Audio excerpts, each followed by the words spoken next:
Okay, so we're at part 3 of the teabowl, and this is going to be this is pretty much it. This is the wrap up. There are a few minor considerations to think about. There may be on your pot, you may have some areas where you've pressed in very deeply, and you may have some issues with the walls wanting to crack, or you may have some separation of the wall. And if that happens, you can take a piece of scrap clay. So if you have any scrap, or you can ask your instructor for some scrap, and you can press some texture into that if you like. I think this is very interesting if you do so. So I pressed some texture into this one. This was actually a cutoff. It had some texture, and then I rolled a wiffle ball across it, and I got this, like a wiffle golf ball, I got this texture. And then this one, this is just from my knife. I just pressed my knife into the surface there and got an interesting texture that way. So this one's a little bit stiff and thin to try to stretch, so I'm not going to do that. But with this one, I can stretch it a little bit. And if I'm going to stretch it, let me move this piece of clay. I'm just going to take that and I'm going to throw it out of my hand so that it strikes the table like this, and it will pull and stretch.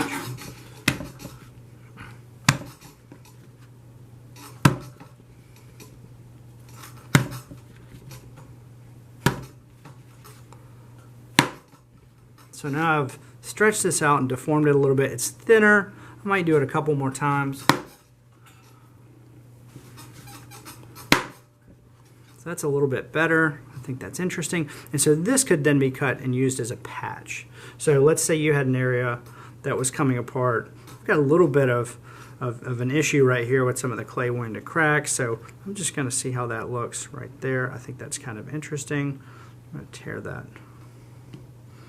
And so now, this might also help me resolve my issue of focal emphasis, because if you remember correctly on the videos earlier, I had a bit of a problem because I cut into my point of focal emphasis, and that could happen for you too.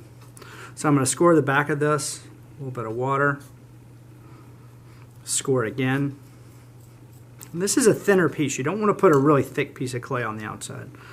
I'm going to take a look over here. I'm definitely going to want to put some score marks here where I'm going to put it. If you have a lot of texture, you can just add a little bit of water, so long as your vessel is not dried out. So I'm just going to see how that fits. That looks pretty good. Take a pencil and kind of mark the outline.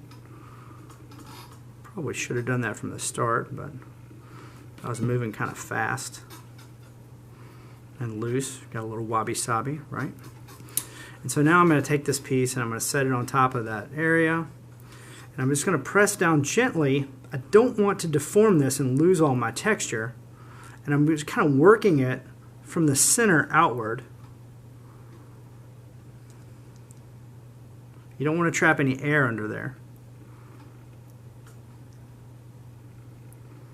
And now, to really compress this and make this strong, I'm going to hold this like this, and I'm going to press from the inside.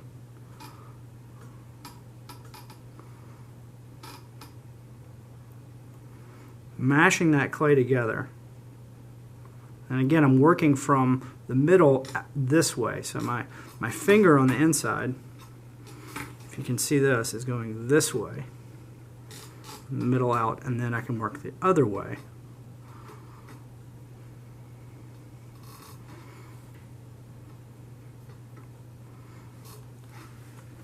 So now I have this applique, is what we would call it. There's an applique on the outside. And I don't like these little score marks right here, so I'm just going to smooth those out. Just a little bit of smoothing around that edge. I think it looks a little sloppy. This one obviously isn't down yet. And you know, this is also an opportunity. If I don't like what's going on, I don't feel like I'm getting it on strong enough, I can kind of come in and I can add some texture. So I'm going to use just the back side of this pencil. I'm going to work around that edge. I think that's kind of interesting. I'm not going to do it everywhere. I just think it's kind of interesting right there.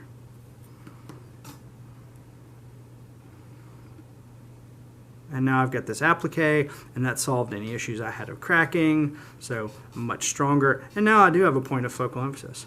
And even for this, if I decided that I thought, oh, I don't really like the way that looks, that's a little bit funky, I could come back, I could use my wiffle ball or whatever I have to kind of alter that some more. I just kind of created some facets so this isn't so flat.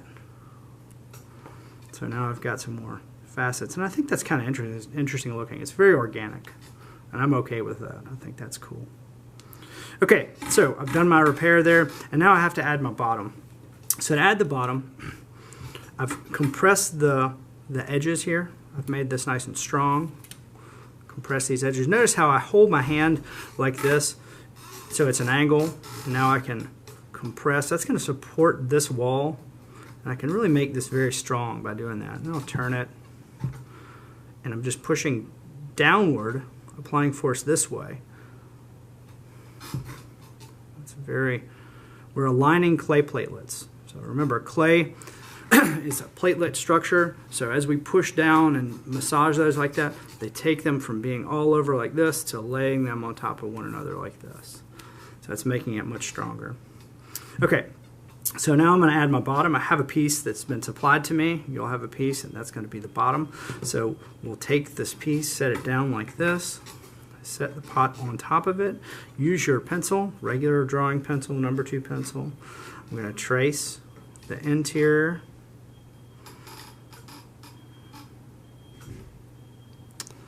And now I'm going to take my pot and I'm going to pick it up and just set it off to the side like this. And now I'm going to score the outside.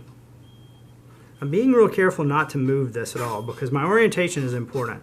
This pot is irregular, so I want to make sure that if I pick it up and place it here, I'm not going to turn this piece around and then get confused about how it goes back together. A little bit of water there.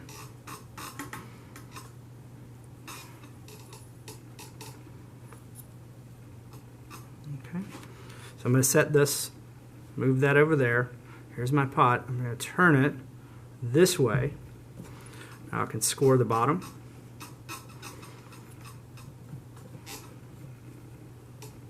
Add a little water. Score again. I'm going to turn it back this way to make sure that my orientation is correct. I'm going to slide the bottom over. Set that on top of. Push down and give it a little twist gently. Then I can support the wall, put my hand here, support the wall, and mash some of the clay together at the bottom. I'll do that all the way around. And you can imagine I'm probably going to tell you to take some of your waste clay, put a little coil around the seam in the bottom. But before you do that, now that those are all compressed, they're not perfect yet, but I like to take the pot and I'm going to hold it in my hands, I'm going to cradle it in my hands, and I'm going to take it and gently tap it. Not too hard, because I don't want the walls to fall down. That's why I'm cradling the walls. But that's going to help make that bond between the base and the foot nice and strong. And now you have this interesting foot on here. And you could leave this like this. It's a little bit clunky. So I think what I'll do, and I like to do, is I'm just going to fold this up. Now if you're working with fresher clay and this has gotten firmer, the teabowl itself, you'll have to score that surface where they come together. But if the clay is very plastic, it's still very soft, then you aren't going to have to do that. So I'm just going to push this up. I'm going to use my finger to make these little scallops.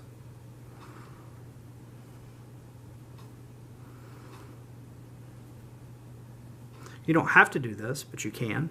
I'll show you another example in just a moment. I've got a few of these laying around. But I like that. I think that could be a very interesting look. It's got a foot, a crafted foot. And but if you don't like that and you want to trim it, you could always do something kind of like this. This is a trimmed foot, and then the sides have just been pushed up. And this clay is dry. This is a bone dry pot. And then if you look at this one, this is another version of basically what I just did. But on this I used the back side of a tool. So I pressed a tool in to get these scallops. And that's a nice look. This is a different clay, that's why it looks different color. So now go back in, add your coil on the bottom, compress that. You know how to do your appliques now, so you can do any repairs you need to do. You know how to attach a bottom. The last thing that you're going to do is you're going to let this get a little bit firmer, and you're going to come over and you're going to sign your name on the bottom, and clean up any issues that you've got on the outside, restamp any textures that you're missing. Like I've got my old point of focal emphasis that didn't work out so well. It's kind of fading out there. But I've made this new one, and I'm kind of happy with the way that looks. So I'm just going to go with that one. But if I did want to go and solidify this, and I could still find the thing that I made the texture with, I could stamp that back in. Or I could make any other stamp marks that I want to. If I wanted some other marks, I could press those into the body. I could also add another applique if I felt like I needed another or wanted another. I could add this on somewhere if I wished. That's up to you. These are always good over a seam. So I think what I'll do for this one is go ahead and add it to that seam. This is my original seam. So I'll just lay that on top of the seam, trace that with my pencil. I'll score both of these pieces, and I'll add that to it, and then clean it up. And then that will be my completed teabowl. Hope you've enjoyed it. I love this project. I hope that you did too. And we'll look forward to glazing and firing. Thank you.